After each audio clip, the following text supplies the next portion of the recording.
Ya estabas comentando que incluso es problemático por el hecho de que mataron a uno de ellos. Y entonces, como era un matrimonio homosexual, es una película homófoba. El dilema del tranvía.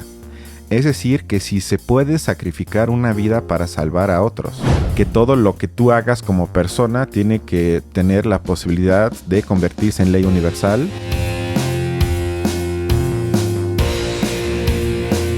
Hola, ¿qué tal? Bienvenidos a un nuevo episodio de Películas e Ideología.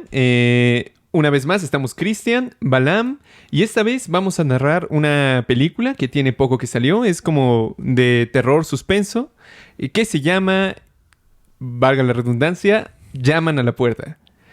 Como otras ocasiones, antes de iniciar el análisis, les recordamos que este no es un análisis cinematográfico, es decir, relativo a cómo se hace la película, sino más bien a las ideas que están vertidas en la película como producto cultural de nuestro tiempo. ¿Qué nos dicen del tiempo que estamos viviendo? Sin más, comenzamos con el pequeño resumen. Es correcto. Cabe decir que la película se basa en una novela y es interesante porque el final varía un poco en la cinta con respecto al libro, y la trama es más o menos fácil porque básicamente tiene que ver con que durante unas vacaciones en una cabaña alejada de absolutamente todo, porque nunca vemos otro tipo de personas en la cinta excepto hasta el final, una chica joven de más o menos, ¿cuánto le damos? 7, 8 años, y sus padres se convierten en rehenes de 4 desconocidos armados que los obligan, es decir, a la familia, a tomar una decisión que sin duda parece imposible de llevar a cabo para evitar el apocalipsis. Y esta trama se desarrolla entonces con un acceso bastante limitado al mundo exterior, y la familia entonces deberá decidir qué creer antes de que todo esté perdido. Para que no haga un spoiler al final, que creo que cuando uno ya ve media hora sabe hacia dónde va la película, pero aún así, por si alguien no la ha visto, dejarle el suspenso. Sí, realmente, de hecho, estuve viendo y finalmente es un apocalipsis que nunca ellos saben si es real o no. O sea, porque hay muchas explicaciones a las posibles coincidencias que tuvieron, pero parece ser que los 4 sujetos que llegaron, bueno, sujetas y sujetos, habían tenido visiones similares, se les había aparecido como en sueño, y entonces eso es lo que los llevó a encontrarse, aunque al parecer eran de regiones muy distantes y de profesiones muy distintas. Entonces, pese a todo, como que confluyeron y ellos sí creían como en eso, en el apocalipsis, y obviamente pues los 2 güeyes no le creen, como es natural, pero la decisión es esa. ¿Quién va a morir de los 3, no? Exacto, entonces realmente ya no voy a ver otra película de ese director. Se llama Shyamalan. Ya estoy harto de él, o sea, creo que llevo como 4 películas que entro al cine, que tengo esperanza, que el tráiler de la película no se ve mal, que los reviews en YouTube anuncian que por fin tiene otro éxito, que el guión, que las actuaciones. Y siempre salgo con náuseas y me siento más pendejo después de salir de la sala de cine que antes. Entonces, a menos que tú me obligues, va a ser la última que vi de él. Y lo único que le pude extraer, según yo, para este espacio, es lo que en la filosofía se conoce, y creo que en grandes partes de otras esferas, el dilema del tranvía. Es decir, que si se puede sacrificar una vida para salvar a otros. Y este dilema del tranvía es básicamente, si nos imaginamos, un tranvía desbocado y sin frenos que se dirige, en el ejemplo, hacia 5 trabajadores que están en la vía. No les podemos avisar y tampoco podemos parar el tren, pero lo que sí podemos hacer es accionar una palanca que desvíe el tren hacia otra vía. Pero ahí hay otro trabajador, pero está solo, es decir, nada más sería uno que muere. Y la pregunta es entonces, ¿debemos apretar la palanca o no? Y este se conoce, como ya dije entonces, como el dilema del tranvía, que presentó la filósofa Philippa Foot en un artículo de 1967, y desde ese entonces se ha convertido en uno de los problemas abstractos éticos más debatidos, y se han introducido distintas variantes. Si quieres te planteo una. A ver, échale pues. Ajá. Lo que es interesante es que con el primer ejemplo que ella pone, la mayor parte de la gente, estamos hablando de más o menos 8 de 10, plantea que sí se debe de accionar la palanca. Es decir, que sí es mejor sacrificar una vida si con eso salvo a 5. Nada más para que lo tomemos en cuenta. Y entonces una de las variantes más conocidas la propuso otra filósofa, Judith Jarvis, en 1985. En este caso, la variante es que nos encontramos en un puente y vemos cómo la tranvía se dirige hacia esos 5 trabajadores. Nos damos cuenta enseguida de que solo hay una forma de detener el tren. Ya no es con una palanca, sino que tenemos al lado a un tipo corpulento que lo podemos empujar, con eso frenar el tren. Él muere, pero al mismo tiempo salvamos a los otros 5 trabajadores. Y esta variante entonces complica un poco las cosas, porque en este caso la mayoría de la gente contesta al revés, que no se atrevería o que no aconseja empujar al trabajador. Además, a mí me encanta que le haya puesto corpulento, o sea, gordo.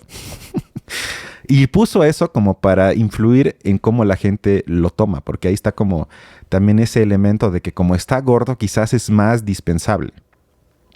Como porque quizás te dirías, bueno, si tengo al lado, en mi caso, a Marx, pues digo, no, pues ¿cómo lo voy a empujar? O sea, ese genio lo necesito. Aunque es corpulento, exactamente. Pero en este caso es como, bueno, este sujeto feo, gordo, tal vez lo empujo y con eso salvo. Y la mayoría dice entonces que no lo deben de empujar, aunque sea un sujeto gordo, lo que sea. Cambia entonces, se invierte. Y una posible explicación la dio Tomás de Aquino ya hace muchos siglos, cuando dice que matar a una persona en defensa propia, según él, y creo que yo concuerdo con esto, sería moralmente aceptable. En este caso, el resultado sería previsible, ya que sabemos que morirá otra persona, pero nuestra intención no es la de matar, sino de salvar nuestra vida en el caso de que yo mato en autodefensa. Lo que llama entonces Tomás de Aquino la doctrina del doble efecto, ya que según él, un poco siguiendo a Kant, más bien lo que luego sigue Kant de él, es que lo que importa es la intención. Que la importancia, o más bien cómo lo evaluamos a nivel moral, depende de la intención que tenemos. Entonces, si la intención es salvar a 5, se justifica que mate con una acción mía a una persona. Entonces, ¿cómo lo ves? Interesante. Seguro los que aman a Latour no estarían nada de acuerdo contigo, pero yo creo o relacioné este problema que evidentemente es uno que se ha retratado mucho también a lo largo de la literatura, programas, películas. Digamos que no es nada nuevo, por así decirlo, sí. Pero lo único nuevo es la forma en la que se nos presenta. Pero yo lo relacioné mucho con esto, típica pregunta que se le atribuye a Maquiavelo, que al final sí es de él, de ¿el fin justifica los medios? Entonces, esa es la pregunta como clásica de la política en general, de qué medios vas a usar y qué pasa si el fin, por ejemplo, es, digamos que sería salvar a tu país, o en este caso, salvar al planeta entero, justificaría la muerte de uno de sus integrantes, ¿no? Evidentemente, y digamos de acuerdo con Maquiavelo, concordaría con Tomás de Aquino, porque también diría que sí, no habría quizás ni siquiera duda con respecto a ello. En los discursos sobre la primera década de Tito Livio, Maquiavelo analiza las condiciones que permitieron la existencia de la República Romana, que, si todos recordamos, primero fue república y después fue imperio. Pero en la república, todos nos sabemos también un poco ese mito, que fue Rómulo y Remo quienes fundaron la ciudad, por así decirlo. Que fueron todo el mito de la loba y lo demás. Pero llega un momento en el que Maquiavelo empieza a ver cómo los dos reyes, tanto Rómulo como Remo, por ser hermanos, tienen en principio potestades muy similares. Y eso empieza a plantear problemas para el reino, porque, dice Maquiavelo, como son dos entidades o dos gentes con mucho poder, una quiere ir para un lado y otra quiere ir para el otro lado. Entonces, eso lo que va a hacer es que se van a bloquear entre ellas las acciones y no iban a permitir el progreso de una república, digamos, no iban a sobrevivir a la competencia que les presentaban los otros pequeños reinos o pequeños poblados. Entonces, Rómulo mata a Remo. Y Maquiavelo es donde dice, en este caso, el fin justificó los medios, porque aun cuando fuese su hermano, digamos, la responsabilidad de permitir la estabilidad y el crecimiento de la República, la responsabilidad que recaía en Rómulo era mucho más grande que eso. Y se aplica un poco esta, quizás, doctrina ya aristotélica también de hace bastante tiempo, de que el todo es más que las partes. Incluso precede a las partes. Entonces, si tomamos eso como en cuenta, valdría casi todo esa situación. Pero... y aquí es donde yo creo que está como un poco también el por qué es un planteamiento difícil. Pues no es una respuesta fácil tampoco. Porque yo creo que a veces los medios no necesariamente justifican el fin. O más bien depende de cuál es el fin, ver si los medios son justificables o no. Porque, digamos, en la película, por ejemplo... y esto es lo que hablábamos un poco antes de entrar. Los personajes es una pareja, digamos, un matrimonio homosexual. Y adoptaron a una niña asiática, que es la niña que vemos en una primera escena. Entonces, ahí no pareciera tan fácil la respuesta. Porque supongamos que aceptamos que sí, que uno de los tres muere. Evidentemente tendría un gran rechazo si la que muriese fuese la niña. O sea que... para mí no.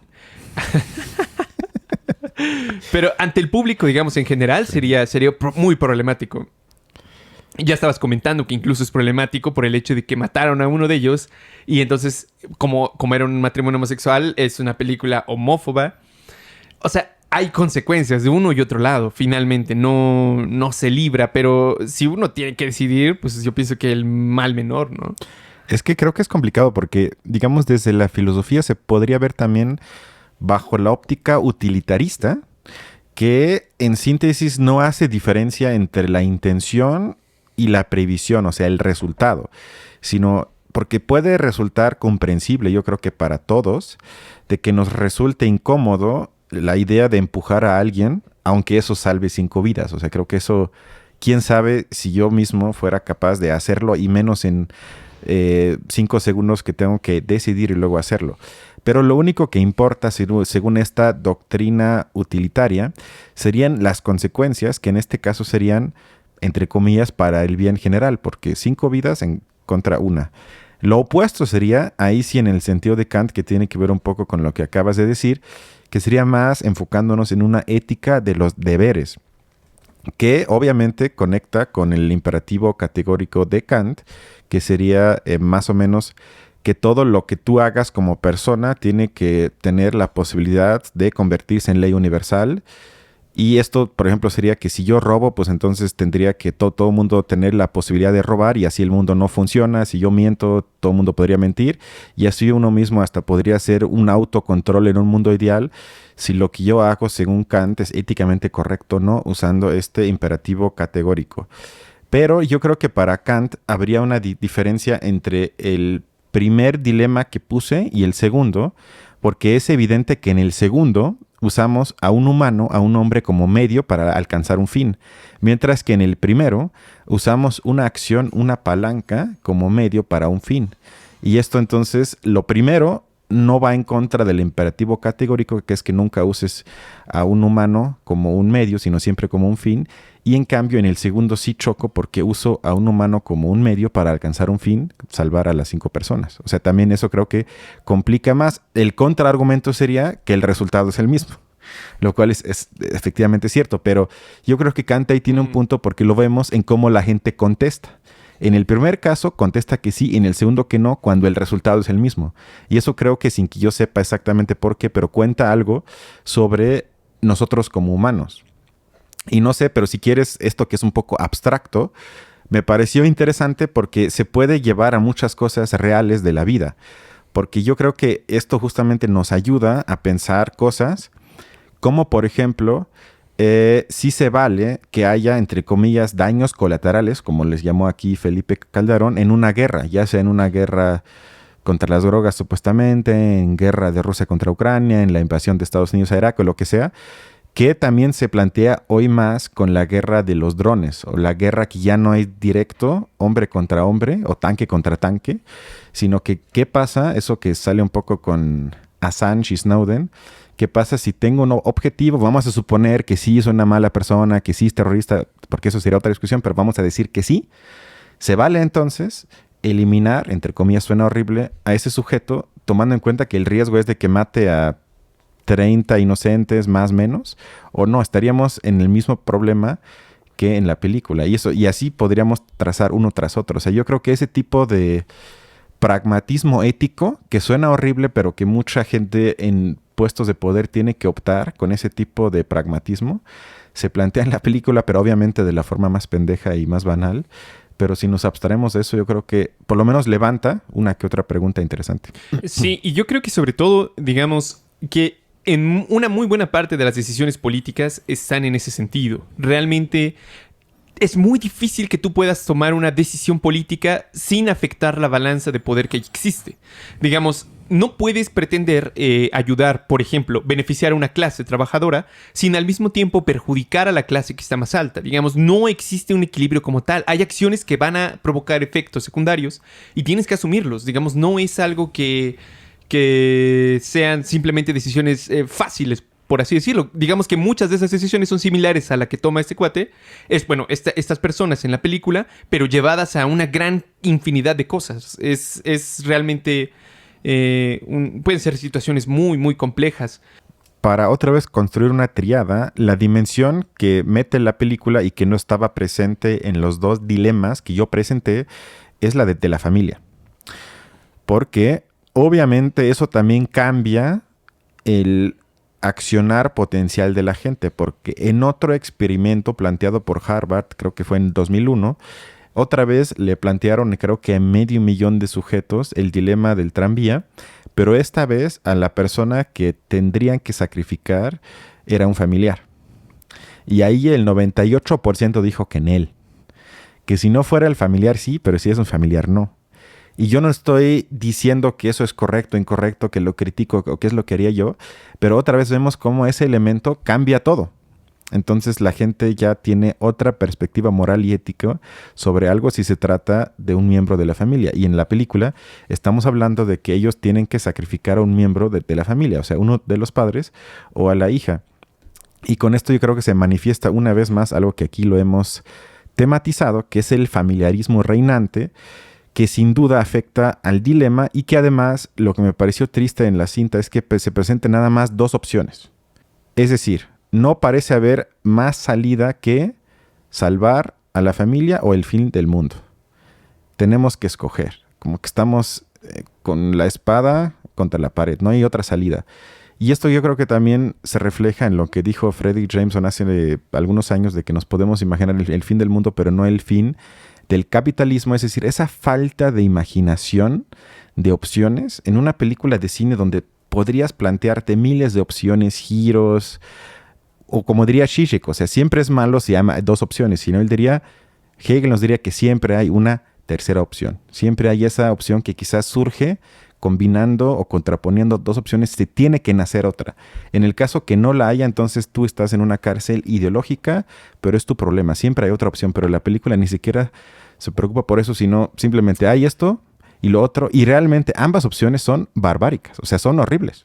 Y fíjate que, de hecho, a mí me parece como muy curioso porque creo que el principal problema, digo, ya dijimos que esto no es un análisis cinematográfico, pero creo que el principal problema del guión fue el hacer tan difícil o como contraponer cosas tan distantes, porque una cosa es como lo que los personajes ven atrapados en su cabaña, y entonces tiene que pasar, toda la película prácticamente pasan justificando para que crean que sí va a pasar el fin del mundo.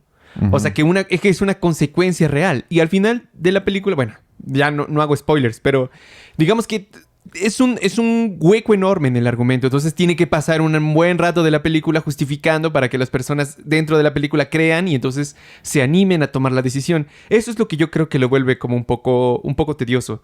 Pero yo te iba a comentar que, o sea, en gran medida, por ejemplo, estos experimentos que tú me dices que hacen bueno, no son experimentos, pero digamos como encuestas y todo lo demás con este problema, yo creo que se revela también un poco cómo cada persona opina desde su parcialidad. Digamos que muy pocas consideran la totalidad, por así decirlo. Si consideramos a la totalidad desde el punto de vista de la humanidad en general, vale perfectamente, o digamos sería comprensible entender que pues la vida de uno de sus miembros se dé por salvar a la totalidad. No estoy seguro, ¿eh? ¿Tú por qué no crees eso? Porque el mismo Kant diría que la única forma de ser, él le llamaría humanista universal, es que precisamente no hagas excepciones en ninguna de los casos, aunque eso te pueda quizás generar un bien inmediato, un bien o aparentemente bien digamos, corto plazo. Porque precisamente, y creo que tú entrarías en eso, criticas con razón muchas veces la hipocresía del discurso de los derechos humanos que principalmente se da en Occidente, porque dices, bueno, está bien, en tal país lo aplican, pero aquí no. Aquí no, aquí sí dicen que sí, aquí sí lo aplican, pero allá no. Es decir, tú criticas las excepciones que hacen, aunque quizás, no digo que todas, pero una que otra puede ser racionalmente justificada. O sea, dicen, bueno, quizás sí tenemos un país donde dictadura, opresión, lo que sea, pero tú dices, aún así, ustedes no pueden hacer una excepción, invadirlo con guerra, matar, violar, no pueden hacerlo. Y ellos te explicarían racionalmente, quizás hasta usando ese tipo de argumentaciones éticas, que el mal menor sería ese.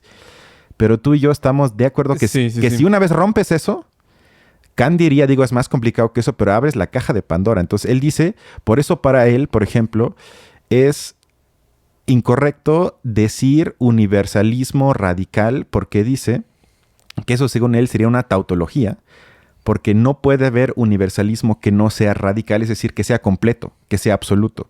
O lo hay o no lo hay.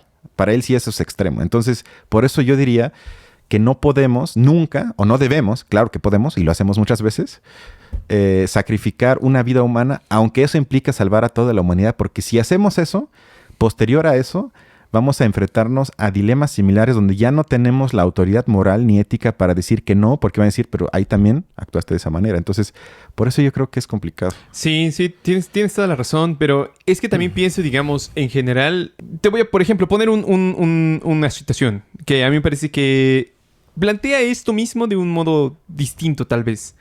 Lo que pasa en El Salvador.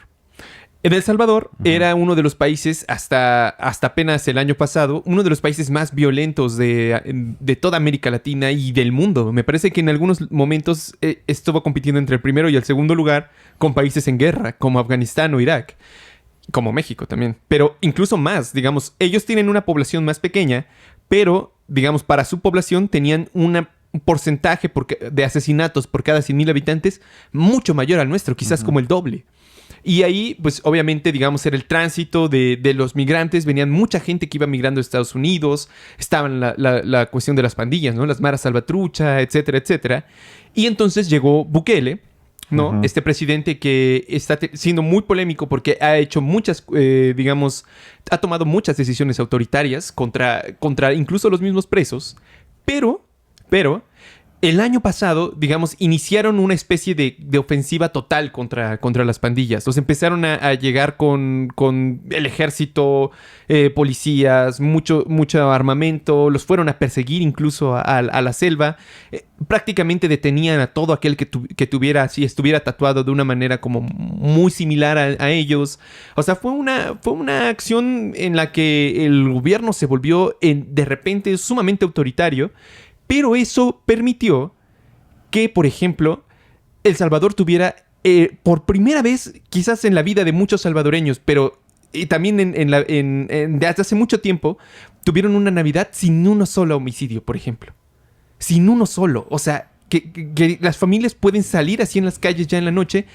Sí, han habido entrevistas, por ejemplo, de las y los estudiantes de las escuelas que están entrando en este año, de nuevo para ya presencial y todo, y dicen, nunca en mi vida había visto esto. O sea, puedo salir a la calle sin necesidad de mis papás. Y regreso y no tengo miedo.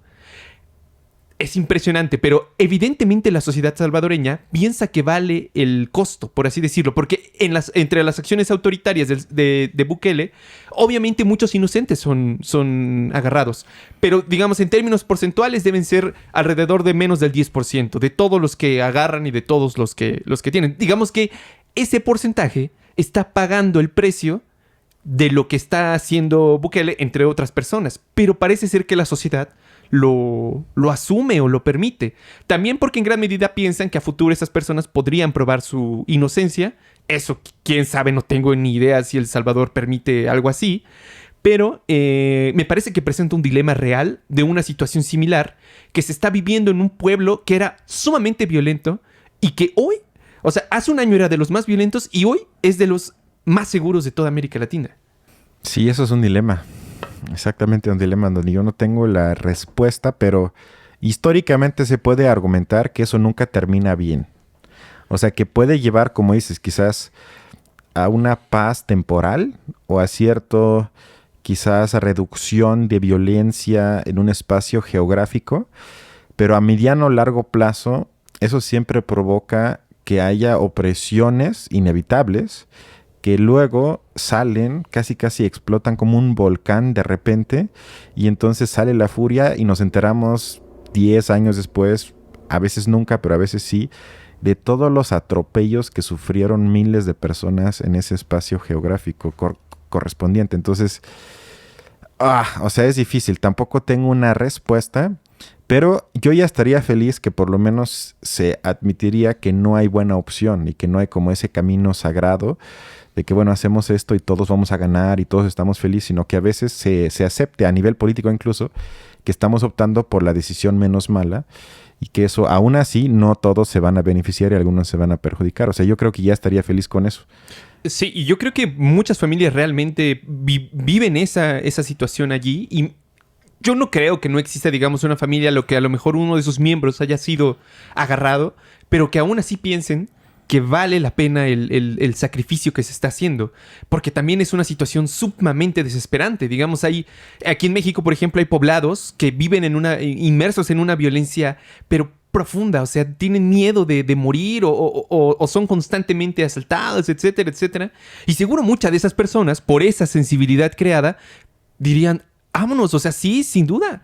Yo creo que incluso esa es la razón por la que como que muchos mexicanos sí prefieren como la versión autoritaria, como que preferirían esta cuestión de mano dura, de váyanse contra ellos y todo lo demás, ¿no?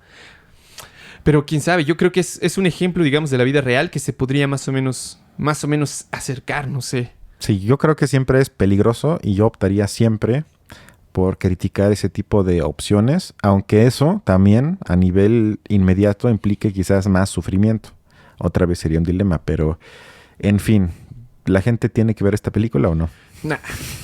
Yo también digo, ya no vean esa película, dejen de seguir al director, no es un genio, aunque se crea un genio, sus guiones cada vez son peores y espero que pronto ya no le financien películas, por el amor de Dios. Entonces, sin más, sería todo, ¿no? Efectivamente, nos vemos. Nos vemos la otra semana, cuídense. Hasta luego. Hasta luego.